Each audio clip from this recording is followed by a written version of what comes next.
di muka surat terakhir surah Al-Kahfi ayat 103 hingga 105 merupakan rujukan utama kita pada malam ni. Kenapa ada orang yang dia dah ibadat, dia dah buat baik, tapi dia masih sedih, dia masih susah, masih sempit hidup dia. Dia rasa dia dah elok dah buat macam-macam benda yang baik-baik dah. Dulu zaman dia teruk, zaman jahiliah dulu, zaman banyak buat maksiat dulu, elok pula, tenang je hidup, tak ada pula banyak masalah, isteri pun elok, semua elok. Allah wa barakatuh. Alhamdulillah rabbil alamin wa bihi nasta'in. Wassalatu wassalamu ala rasulil amin Sayyidina Muhammad wa ala alihi wa sahbihi ajma'in. Rabbi syrah li sadri wa yassir li amri wa hlul 'uqdatam min lisani yafqahu qawli. Subhanaka la ilma lana illa ma'allamtana innaka antal alimul hakim. Wala hawla wala quwwata illa billahil aliyyil azim. Allahumma adkhilna mudkhala sidqi wa akhrijna mukhrajas sidq waj'alna min ladunka sultanan nasira. Allahumma arinal haqqa haqqa warzuqna ittiba'ah wa arinal batila batila warzuqna ijtinabah. Wa sallallahu ala sayyidina Muhammad wa ala alihi wa sahbihi ajma'in walhamdulillahi rabbil alamin. Al-Fatihah. أعوذ بالله من الشيطان الرجيم بسم الله الرحمن الرحيم الحمد لله رب العالمين الرحمن الرحيم مالك يوم الدين إياك نعبد وإياك نستعين اهدنا الصراط المستقيم صراط الذين أنعمت عليهم غير المغضوب عليهم ولا الضالين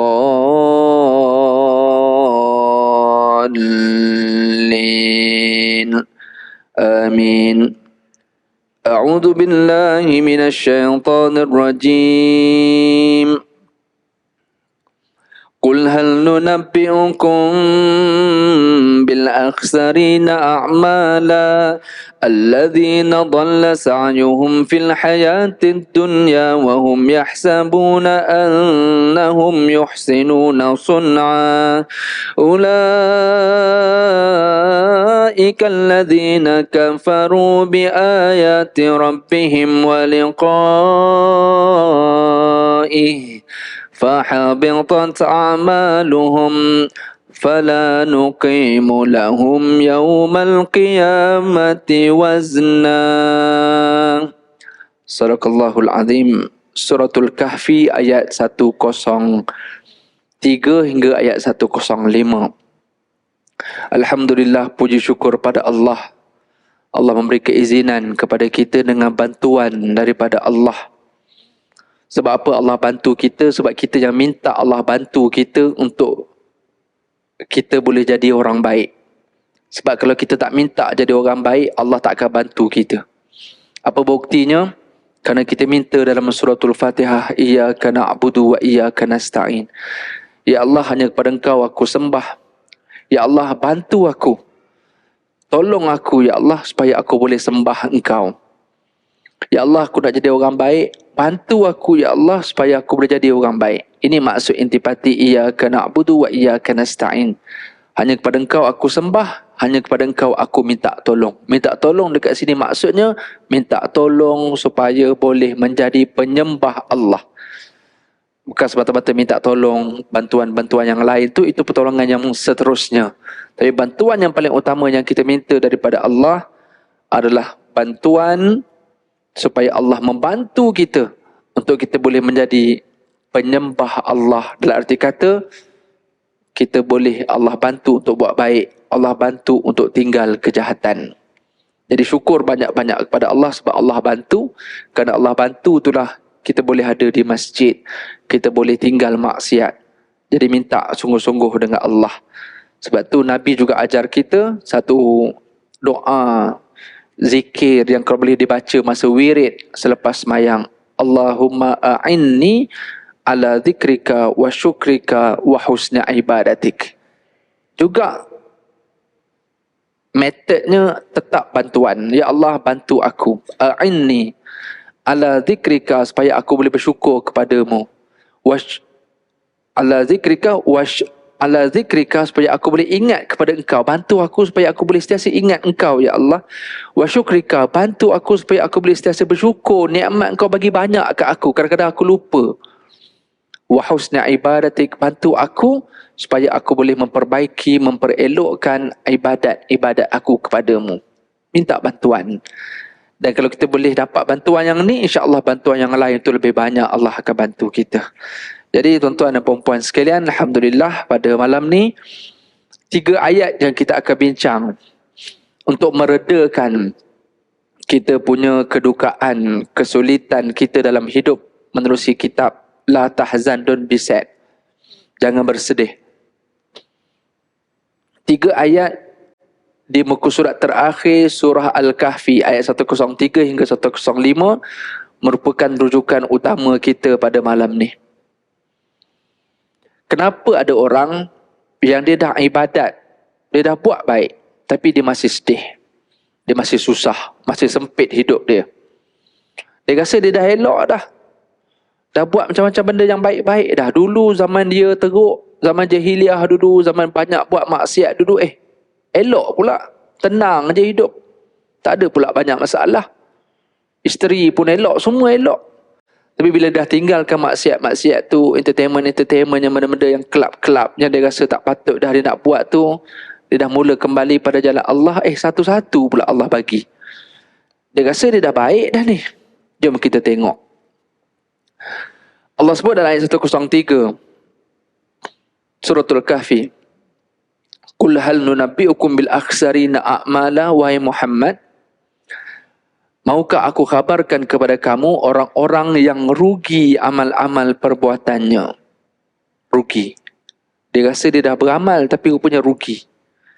Alladhi, ayat 104, Alladhina dhalla sa'yuhum fil hayatid dunya wa hum yahsabuna annahum yuhsinuna sun'a. Siapa orang yang rugi amal ni? Iaitu mereka yang telah sia-sia amalan perbuatannya di dunia. Dia beramal, dia berbuat baik di dunia. Wa hum yahsabuna annahum yuhsinuna sun'a, dalam keadaan dia menyangka dia telah buat benda baik. Dia dah beramal, dia rasa dia dah beramal. Dia dah berubah, dia rasa dia dah berubah. Orang macam ni Allah kata sia-sia. Dia beramal tapi sia-sia. Alladzina dhalla sa'yuhum. Apa yang dia usahakan, apa yang dia buat tu sia-sia. Siapa orang tu? Ayat 105 Allah describe, Allah terangkan siapa orang ni. Ulaikal ladzina kafaru bi ayati rabbihim wa liqa'ihi. Siapa ni orang yang dia rasa dia dah baik tapi sia-sia? Iaitu orang-orang yang kufur, yang engkar kepada Allah. Engkar kepada Allah tu dengan 2 keengkaran. Yang pertama, mengengkari ayat-ayat keterangan Allah, iaitu Al-Quran. Termasuklah juga hadis-hadis Nabi SAW. Dia engkar, tak nak terima benda tu. Waliqa'ihi, dia mengengkari pertemuan dengan Allah hari akhirat. Itu keengkaran yang kedua. Fahabitat a'maluhum, Allah kata maka gugurlah amal-amal perbuatannya. Maknanya dia buat baik, tapi Allah gugurkan, Allah hapuskan. Malaikat delete balik amalan-amalan yang telah dicatat itu. Fala nuqimu lahum yaumal qiyamati wazna. Di akhirat nanti Allah tak akan kira satu pun untuk nak dihitung oleh Allah. Tuan-tuan sekalian, perbincangan kita malam ni untuk diri saya dan kepada kita semua yang telah berusaha untuk beramal. Cabaran kita adalah, dulu kita susah nak beramal. Alhamdulillah Allah rezekikan kita dapat beramal hari ni. Dan bukan senang nak beramal ni, bukan senang nak buat baik, nak semayang, nak bersedekah, bangun malam, baca Quran, bukan senang. Dahlah susah, tak senang, tiba-tiba Allah reject. Allah tolak pula apa yang susah payah kita buat. Pergi haji, pergi umrah, bukan senang tuan. Ni saya baru balik pagi tadi pukul 9 touchdown.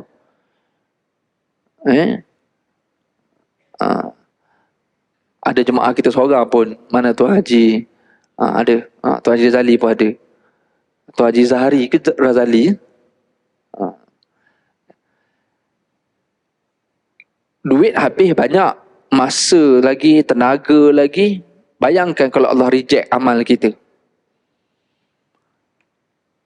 Orang kalau pergi umrah, pergi haji, takut tak sah ni, takut ibadat ni Allah tak terima, maka dia sangguplah buat semua perkara yang dia jaga, patang larang semua sanggup.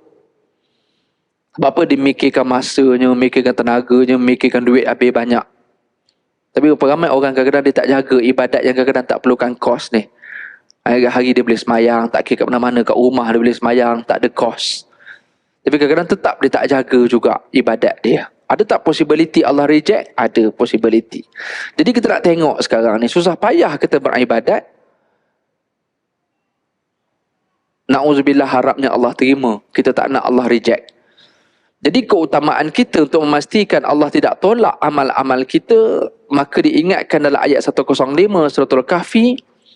Ini perkara yang paling utama, iaitu berkaitan dengan akidah. Nombor satu berkaitan dengan akidah. Ada banyak sebab lain kita akan bincang kejap lagi kalau ada masa. Sebab-sebab yang menyebabkan Allah tolak amal. Cuma yang paling utama, nombor satu, walau siapa pun kita dalam dunia ni, baik macam mana pun kita, tolong orang macam mana sekalipun, hebat mana pun buat baik, dikenali, masyhur dengan kebaikan, tapi kalau akidahnya masalah, akidahnya problem, Allah reject kebaikan. Ulaikal ladzina kafaru. Maknanya kalau dia engkar kepada Allah, kufur ni ada dua jenis. Satu kufur yang betul-betul kufur, orang kafir lah senang ceritanya, yang bukan Islam. Sensitif tuan ni, duduk dalam negara majmuk ni, mereka tak nak dipanggil dengan nama kafir. Tak apalah, kita raikanlah mereka. Mereka nak dipanggil, nak panggil pun panggil non-Muslim, okey lah, tak apalah. Tuan-tuan, kita tak nak polemikkan benda ni. Kita doakanlah mereka ni yang tak nak sangat jadi kafir ni, kita doakan mereka masuk Islam. Awak bukan non-Muslim, awak not yet Muslim. Awak belum Islam. Awak bukan tak Islam, awak belum Islam. Kalau awak nak sangat tak nak guna kafir, okey, kami nak panggil awak bukan non-Muslim, not yet Muslim. Tuan-tuan sekalian, tolong doa. Kalau tuan-tuan ada kenal orang-orang yang bukan Islam yang baik-baik, tuan tolong doa supaya mereka masuk Islam. Orang kafir yang betul-betul kafir ni, ramai tak yang baik-baik? Ramai je yang kita kenal, yang tak ada rasuah, kawan pejabat, kenalan-kenalan bisnes, kolik kita, ada ramai je baik-baik. Jadi kita berharap kebaikan mereka itu tidak sia-sia, supaya mereka beriman pada Allah, maka Allah akan terima amalan-amalan itu. Begitu juga ada orang Islam, dia murtad, maka Allah reject semua amal Islam dia yang sebelum tu. 20 tahun dia dah beramal buat baik, Allah jadikan pahala. Bila dia murtad saja, tak nak bertaubat dah tempoh 3 hari, maka Allah akan hapuskan semua amalannya. Wa may yartadda minkum an dinih, siapa yang keluar daripada agamanya, fayamut, dan dia mati tak bertaubat, faqad kafar, maka dia telah kufur pada Allah. Dan Allah akan gugurkan amal-amal dia selama mana dia dah beramal masa di Islam dulu. Jadi kufur ni dua jenis. Satu jenis pertama yang kufur betul-betul, dia kafir, tak pernah Islam. Kalau dia baik macam mana pun, Allah tak terima amalan kebaikannya. Yang kedua, dia Islam, kemudian dia jadi kufur, menjadi murtad, maka Allah tolak amal-amal kebaikan yang Allah pernah kira sebagai kebaikan masa di Islam. Ini nombor satu. Dikuatkan lagi, apa bukti yang menunjukkan bahawa orang bukan Islam ni Allah tak terima amal? Dikuatkan dengan ayat 36 surah An-Nisa. Wa'budullaha wa la tusyriku bihi syai'an wa bil walidaini ihsana wa bidhil qurba wal yatama wal masakin wal jari dhil qurba wal jaril junubi was sahibi bil jambi wa bani sabili wa ma malakat aymanukum innallaha la yuhibbu man kana mukhtalan fakhura. Allah kata Dalam ayat 36 surah An-Nisa ni ada banyak benda baik yang Allah suruh kita buat. Tapi Allah mulakan dengan nombor 1, wa'budullah wa la tusyriku bihi syai'a. Sembah Allah dan jangan syirik.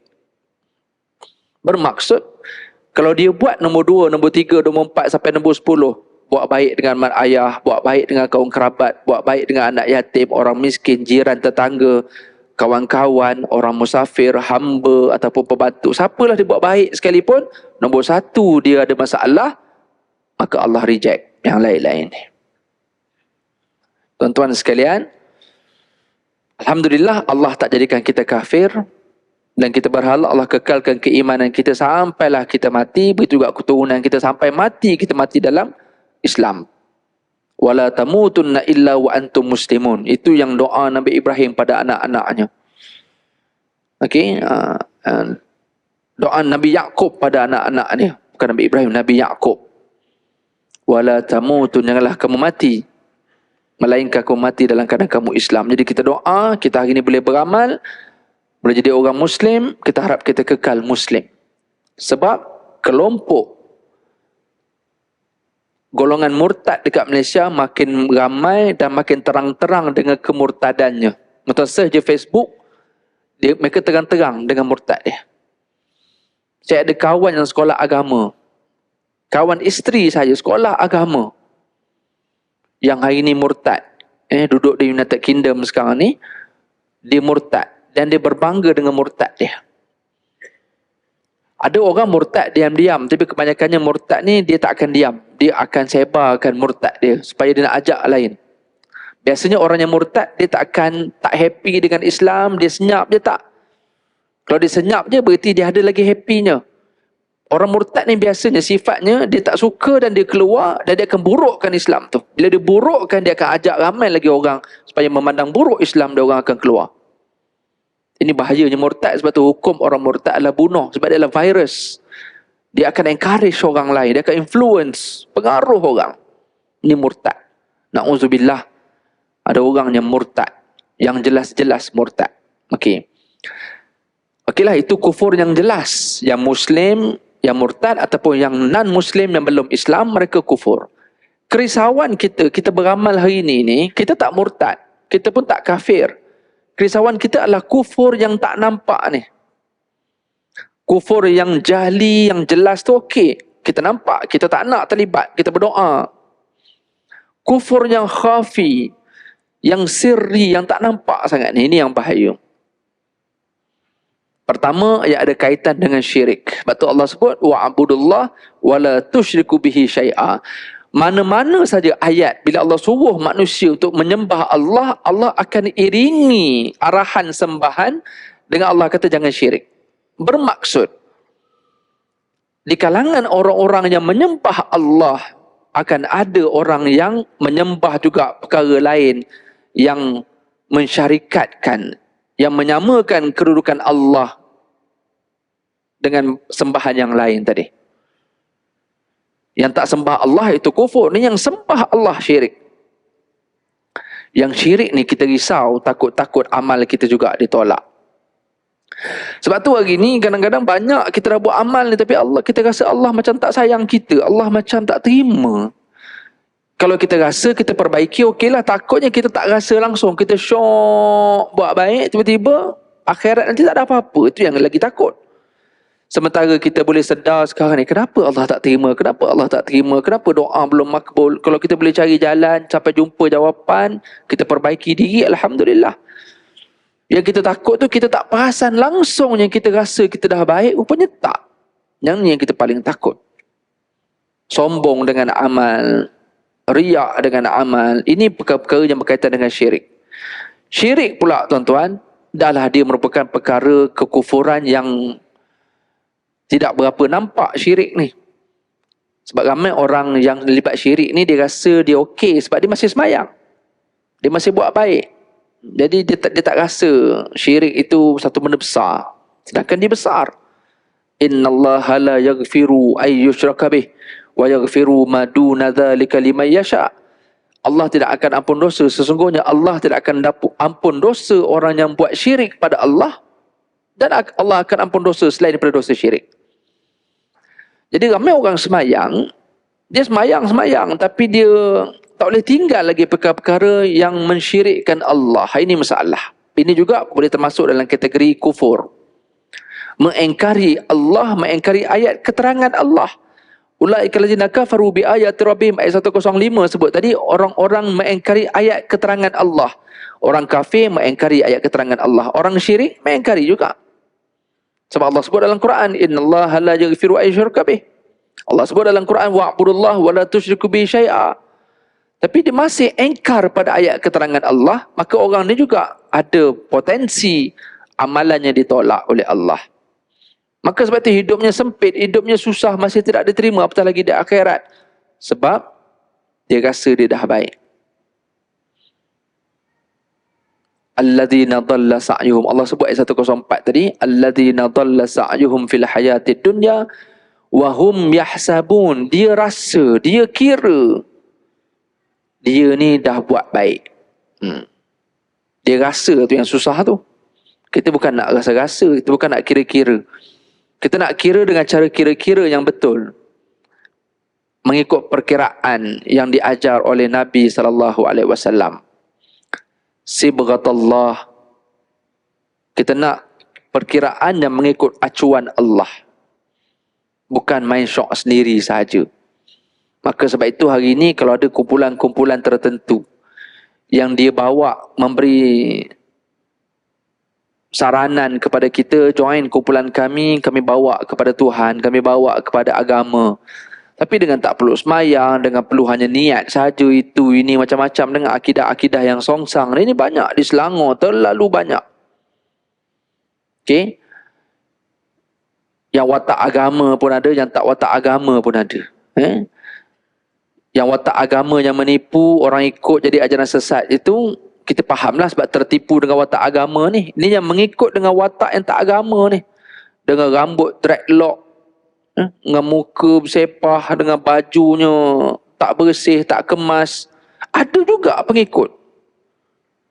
Masya Allah, kita pun tak tahu nak buat macam mana. Sekali dia buat live tu, 1,000 orang tengok. Saya buat live juga 3 orang tengok. Ini yang buat benda syirik tuan. Kalau live dekat TikTok tuan, dia jual barang-barang syirik. Tangkal, azimat, ni jual ni. Ada orang send kat saya linknya. Orang Melayu kita ni. Saya dah lupa siapa namanya. Live, 1,000 orang tengok. Aktif. Siap yang tengok ni komen, tanya, ada tak barang ni, ada tak barang ni. Macam-macam. Besi lama, tembaga, shilling, jenis keris, jenis besi, jenis kuku, jenis taring, macam-macam. Jenis bulu, semua dijual live TikTok.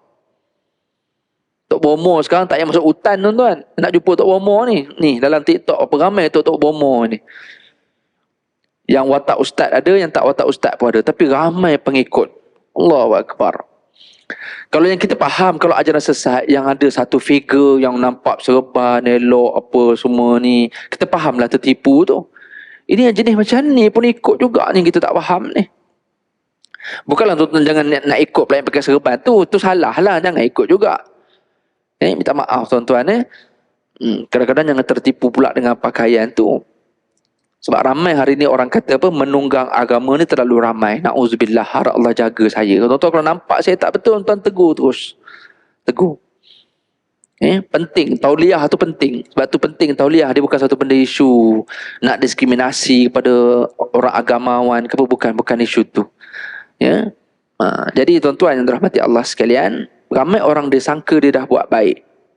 Tapi kenapa Allah tolak kebaikannya? Pertama, sebab dia kufur pada Allah. Kufur yang jelas. Kedua, kufur yang tak jelas. Antara kufur yang tak jelas ni maksudnya syirik. Syirik ni pula ada pula 2 jenis. Satu yang jelas, keduanya yang tak jelas. Kufur yang jelas, kufur tak jelas. Syirik pun ada yang jelas, ada yang tak jelas. Yang nampak dengan tak berapa nampak. Syirik yang nampak ni ialah pergi ke gunung, sembah batu besar, pergi ke pokok besar, sembah itu yang jelas.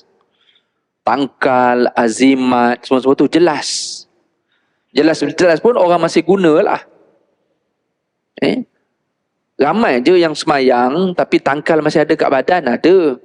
Saya pernah jumpa masa wuduk, kita seng-seng lengan, nak ambil wuduk, orang sebelah seng-seng lengan ada kayu warna hitam kat sini. Apa tuan-tuan? Tongkat Ali ke? Tongkat Ali pun dalam kopi, dia tak pun situ. Umrah.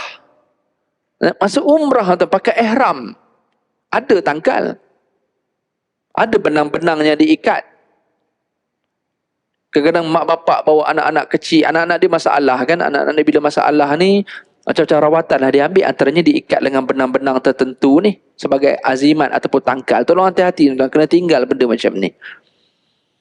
Kadang-kadang mak ayah kita ajar kita dulu ikat, ambil benang hitam ikat. Simpul, pintal dia ikat, dia betul-betul ikat. Kita ni taklah percaya sangat. Tapi dah mak mentua suruh, kita buatlah juga. Buat elok. Budak tu tak meragam. Malam tak demam, tak ada nak menjerit, melolong, tak ada dah. Tapi kita taklah percaya sangat bahawa ustaz kata tak boleh benda-benda ni. Ni dipanggil apa? Tamimah. Takat tangkal macam ni tak boleh. Jadi lepas mak mentua dah balik, dia pun gunting benang tu. Gunting demam balik budak tu. Sudah. Pakai terus balik. Ini yang kita takut ni. Ini. Man wakala tamimatan faqad kafara bima unzila ala Muhammad. Kan Nabi sebut macam tu. Siapa yang menggantung, yang memakai tangkal, faqad kafara, sesungguhnya dia telah engkar bima unzila ala Muhammad. Dia telah engkar terhadap apa yang diturunkan pada Muhammad. Jadi macam mana tu? Minta maaf kalau kita dah terlibat jadi orang masjid, kalau kita masih lagi ada dekat rumah kita barang-barang tertentu yang disuruh kita simpan, suruh kita jaga, suruh kita perasap, suruh kita berbalut betul-betul, simpan turun-temurun. Tolong clarify balik. Tanya balik adik-beradik kita ni apa benda barang ni. Sentimental value semata-mata ke, ataupun ada barang pusaka ke, atau yang disertai pula dengan saka yang menjaga barang dan menjaga kita dan ahli keluarga kita. Ni yang kita takut. Banyak gangguan-gangguan yang berlaku di rumah hari ni kerana barang-barang yang disimpan dalam rumah, yang memiliki penjaga-penjaganya. Jadi kena hati-hatilah tuan-tuan. Muslimin yang dirahmati Allah sekalian, syirik yang jelas, okey, kita nampak pun ramai orang terlibat lagi dengan cincin-cincin tertentu, batu-batu tertentu. Biarlah, tak salah pakai cincin, tapi jangan sampai kalau tak pakai rasa tak selamat.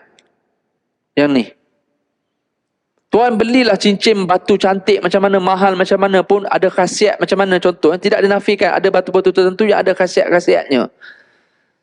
Tapi nak jaga akidah ni tuan-tuan, maksudnya apa? Tuan-tuan jangan sampai percaya, sampai kalau tak pakai rasa tak sedap. Kalau tertinggal rasa patah balik, ambil pakai baru keluar rumah. Yang ni. Yang ni bila dia dah start untuk nak ikat kita, tu dipanggil akidah tu, dia dah simpul kita macam mana kita simpulkan benang hitam tadi. Barang-barang tertentu yang ada dalam rumah tangga kita, yang kalau dia dah ikat kita, kita akan terikat, tergantung dengan dia. Ini dia panggil wakala ni. Wakala ni kita jadi bergantung dengan dia kan. Wakil kan. Jadi bila kita dah bergantung dengan dia, ni masalah. Kena simpan dalam wallet sentiasa. Ada ni, semayang dia masih simpan dengan kain yang dijahit elok-elok. Dalam tu adalah bulu rimau, dalam tu adalah tembaga sekian-sekian, tembaga logam apa yang disimpan, jahit elok-elok, simpan dalam wallet. Untuk apa? Safety. Untuk apa? Security. Tolong hati-hati tuan-tuan. Kalau benda ni boleh buat, dah lama dah Nabi buat. Perang Uhud, perang Handak, perang apa semua ni, ilmu kebal, ilmu semua, pendinding ni lama dah Nabi bagi kat sahabat. Tapi tak, Nabi sendiri pakai baju besi. Nabi tak pakai logam besi simpan dalam poket. Nabi pakai baju besi tuan-tuan. Jadi faqad kafara bima unzila ala Muhammad. Jadi kalau kita masih semayang, masih baca Quran, masih terlibat dengan benda syirik yang ni, yang tolong hati-hati. Terlibat dengan bomoh, terlibat dengan tilik nasib, na'udzubillah. Minta lindung, Allah jaga kita. Minta lindung. Saya selalu pesan dekat Lembah Kelang ni, banyak tok-tok bomoh yang hari ni dia tak duduk rumah dalam hutan, kena masuk dengan 4-wheel drive, rumah ada keris, tengkorak, depan rumah tak ada. Tok Bomo sekarang ni rumah banglo. Kat mana? Bukit Jelutong. Ini cerita betul ni. Yang tuan kalau pergi jumpa dia, dia boleh meramalkan tuan-tuan. Dah jenuh pula lepas ni tanya kat mana ustaz rumah dia. Jangan tanya. Bila kita jumpa dia, dia yang normal ni. Rumah biasa, rumah macam rumah kita juga. Ada alfat, ada kereta, semua sama macam kita. Bila kita jumpa dia, suaranya bertukar, dah tak jadi suara normal dah. Tiba-tiba bertukar di suara orang tua dan dia meramalkan pasal kita. Orang percaya, masih ada orang percaya. Profesional percaya, engineer percaya, kontraktor percaya. Ini cerita betul ni. First hand punya story. Saya jumpa orang-orang yang macam ni. Bila start, dia dah cuba nak lari daripada orang tu, dia mula datang masalah. Sebab orang tu dah ikat dia. Tolong hati-hati tuan-tuan. Tu bahaya ni. Bila start dia dah recognize kita, start dia dah tahu kita, tiba dia dapat tahu pula kita mula nak melarikan diri. Bukan simply tuan boleh lari tuan-tuan. Dia akan kejar tuan dengan cara dia. Mula start sakit, mula badan kena cakar-cakar. Ni semua ni story yang ada.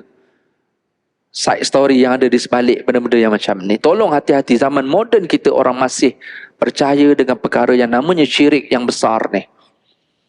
Man ataka hinan fasaddiquhu bima yaqul lam tuqbal salatahu arba'ina yauman. Siapa yang jumpa tukang ramal, dia membenarkan apa yang diberitahu kepadanya. Orang tu cakap apa, kita percaya. Lam tuqbal salatahu arba'ina yauman, tidak diterima solatnya 40 hari. Untuk apa kita solat? Kalau Allah reject solat kita. Bermaksud kalau kita buat benda-benda syirik tuan-tuan, selagi ada tangkal yang kita percaya, selagi ada azimat yang kita pakai, ibadat, Allah reject ibadat tu. Ini maksudnya, ulaika allazina kafaru bi ayati rabbihim wa liqa'ihi. Dia rasa dia dah beramal, tapi rupanya tengok-tengok buku, kosong. Akhirat nanti ya Allah kenapa kosong? Malaikat pun keluarkan semua list. Ini kau buat ni, buat ni, buat ni, buat ni. Mana tak kosong? Syirik buat. Itu syirik yang jelas. Kita harap kita boleh tinggal syirik-syirik yang jelas ni. Tolong tinggal. Minta maaf banyak-banyak.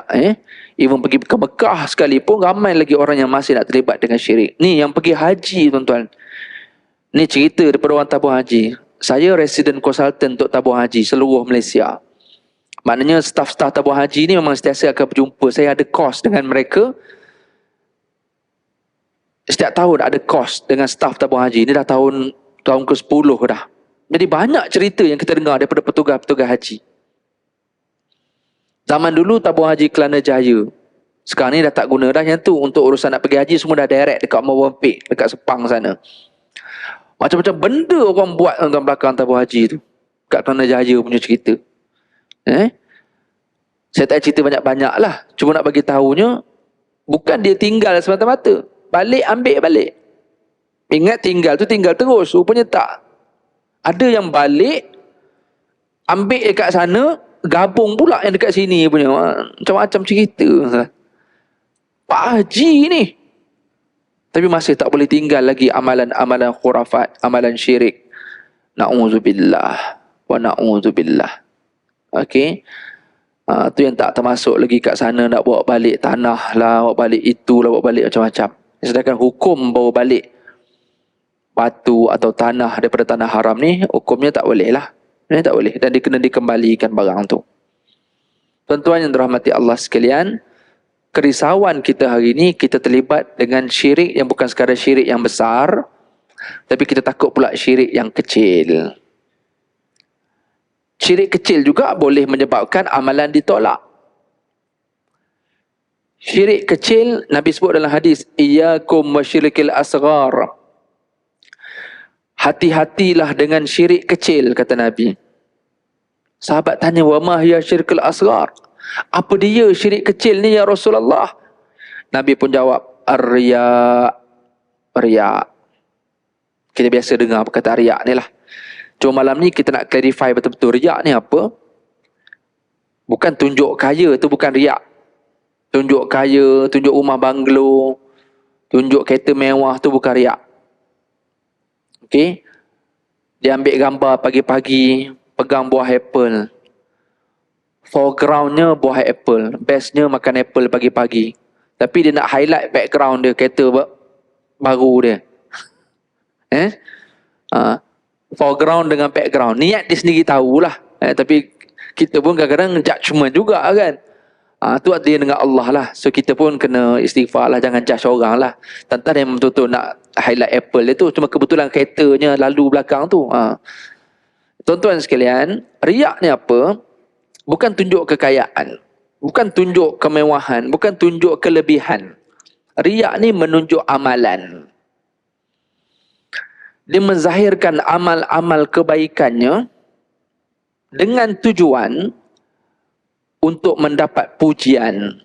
Dan dengan pujian itu, dia mendapat kebanggaan. Ini baru riak. Tunjuk amal. Tunjuk kaya tu cerita lain. Itu takabur, itu ujub dan sebagainya. Itu cerita lain. Dia nak bangga, dia nak sombong. Itu cerita lain. Yelah, benda-benda tu lah. Tapi kalau yang riak ni, dia spesifik. Tunjuk amalan. Dan tunjuk amal ni amal baik lah. Orang tak tunjuk amal jahat, kena tangkap nanti. Kan? Tunjuk amal baik lah. Tak kira lah apa-apa amalan baik. Okey, jadi macam mana Ustaz hari ni ada imam dia buat live letak tunjuk amal baik ke tu? Tunjuk, tapi niat dia kita tak tahu. Niat dia mungkin nak ajak orang datang masjid ramai lagi sebab saja baca sedap. Macam Mekah, kalau awak susah lagi Mekah, awak datang masjid ni. Tu mungkin niat dia, kita mana tahu. Tak mungkin dia nak jemaah-jemaah orang yang tak datang masjid ni boleh nampak suasana masjid. Jadi dia buat live tu hari-hari. Daripada dia buat live benda yang pelik-pelik, dia buat live sembahyang. Niat dia. Jadi hukumnya masih harus nak buat tu. Even dekat Mekah pun ada live. Ada juga. Cuma dia tak buat live masa semayang. Dia akan tayang yang semayang tu. Dia akan tayang lepas habis semayang. Lepas tu baru tayang. Dia rekod juga. Dia recorded version. Dulu di Mekah, Madinah dia buat live direct. Waktu solat tu live. Tapi time semayang sekarang ni dia tak buat live dah. Okay. Tapi lepas tu baru dia akan tayang balik. Jadi niatnya kita tak tahu. Imam letak benda baik. Orang nak bersedekah, tayang video, letak kamera handphone dekat handbrake-nya, buka dia punya cermin, bagi duit ke orang. Kan? Ni orang buat hari ni. Kalau memang dia niatnya memang untuk nak tunjuk amalan supaya orang puji dia, maka tu riak. Allah tolak semua sedekah dia. Tapi kalau niatnya memang nak ajak orang buat baik, saya suka sedekah sebab tu saya kaya. Jadi awak pun kalau nak kaya macam saya, awak sedekah. Tengok saya sedekah ni menyebabkan saya jadi kaya. Kalau itulah caranya. Hukumnya macam mana? Hukumnya masih harus buat baik. Tunjuk kebaikan untuk galakan. Dia masih dibenarkan. In tubdu sadaqati fa na'immahi. Jika kamu zahirkan sedekah kamu, itu baik bagi kamu. Baik ni kenapa? Tengok dalam tafsir sebut kerana dia boleh menggalakkan orang lain juga untuk bersedekah. Masjid Al-Falah buat event besar-besar, pentas semua sekali. Buat mock check, replika check, 100,000 untuk bantuan. Sekian-sekian bantuan pertubuhan-pertubuhan rumah kebajikan sekitar USJ. Ini 100,000 daripada anak karya semua. Tayang. Untuk apa tayang tu? Nak riak? Bukan. Kami tayang ni sebab kami nak bagi tahu kami tolong orang. Yang keduanya, kami nak galakkan pula orang lain yang tak nak bagi duit ni. Sebab yang datang event ni, kadang datang makan je, dia tak menyumbang. Bila dia tengok masjid menyumbang, dia pun tahu, oh selama ni, oh rupanya sekitar ni banyak orang susah punya. Dengan dia tengok seorang-seorang datang dengan wheelchair, anak yatim datang, ibu tunggal datang, terima duit, semua tu. Dia tujuannya asalnya dia datang untuk makan je. Jadi bila dia tengok tu, bila orang publish kebaikan ni, dia pun terasa, oi, tak patut aku tak bagi, aku pun kena bagi juga lepas ni. Dia terasa. Dia tengok sebuah syarikat hebat, patutlah syarikat ni makin hebat, makin kaya, rupanya banyak CSR dia buat. Syarikat ni buat CSR. Satunya untuk LSDM ni ceritalah. Okey. Yang keduanya, kalau dia buat untuk encourage orang lain, maka orang lain juga akan inspired dengan kebaikan itu, maka itu masih dibenarkan. Tapi walaupun dibenarkan, Islam dia datang dengan perkara yang lebih baik. Wa in tukhfuha wa tutuhal fuqara. Tapi kalau kamu sembunyikan pemberian kamu, bagi depan-depan orang nampak, okey, itu bagus, boleh galakkan orang, dibenarkan. Tapi kalau kamu sembunyikan, tak tunjuk, wa tutuhal fuqara, dan bagi pula pada orang yang betul-betul susah. Bukan tolong yang viral je tolong. Sebab ini ramai je orang suka tolong yang viral saja. Dan ada satu video konten orang viralkan, ni orang susah, ramai orang tolong. Bukan sekadar tolong, siap maki Jabatan Agama, maki Pusat Zakat, maki adun, mana pergi orang-orang ni? Pula. Lepas dah maki cukup, maki tu, baru keluar cerita betul. Rupanya Pusat Zakat dah lama dah tolong. Bagi rumah, dia keluar daripada rumah. Bagi barang dapur, dijualnya dapur gas. Bagi kursi, dijualnya. Dia duduk balik dekat reban tu. Tapi dah maki dah. Tak minta maaf pun. Ini yang berlaku ni sebab viral punya cerita. Nauzubillah. Sebab tu Allah kata, sembunyikan pemberian. Jangan sibuk benda-benda yang viral saja sibuk. Lepas tu nak pergi tolong pun viral juga. Buat video sekian-sekian. Dia panggil porn poverty. Ya? Porn ni bukan sexual porn je sekarang ni. Porn kemiskinan ni. Kita menayang kemiskinan orang. Dan akhirnya kita jadi hero pula. Na'udzubillah. Sekali lagi jangan tersilap. Tak salah untuk tunjuk. Tapi niat kena betul. Contoh dekat Mekah. Kita buat sabil dekat Mekah. Kita bagi makan orang. Orang masuk dana ni. Orang bagi duit dekat kita. Kita pun offer lah juga orang lain. Jom siapa yang nak sedekah, jom sedekah lah. Jom kita akan bagi makan. Baru ni hari Jumaat. Last baru ni kita bagi makan lepas tengah hari. Lepas main Jumaat. Siapa yang lalu 7 Furrahman lalu dapatlah nasi elok ayam. Banyak orang buat. Benda tu dia ada banyak manfaatnya. Namun mudaratnya tetap ada lah. Manfaatnya apa? Bisnes kedai bagus. Orang boleh beli dengan kedai. Ataupun ramai kawan-kawan kita yang buat part time. Yang dia boleh masak. Jadi dengan kita buat benda tu, jadi mereka dapat juga pendapatan sikit. Apa kebaikan lagi? Kebaikan orang infak. Apa kebaikan lagi? 7 Furrahman bukan semuanya kenyang. Ramai je yang lapar bagi makan. Jadi tayang kenapa nak kena buat live? Kenapa nak kena buat video? Sebab pertama, kalau niatnya untuk membuktikan. Nak bagi bukti, orang yang bagi duit tu dia nampak Alhamdulillah. Bagi bukti. Okey lah. Tapi dalam bukti itu, kalau tiba-tiba timbul perkara yang tak baik dalam diri, istighfar banyak-banyak.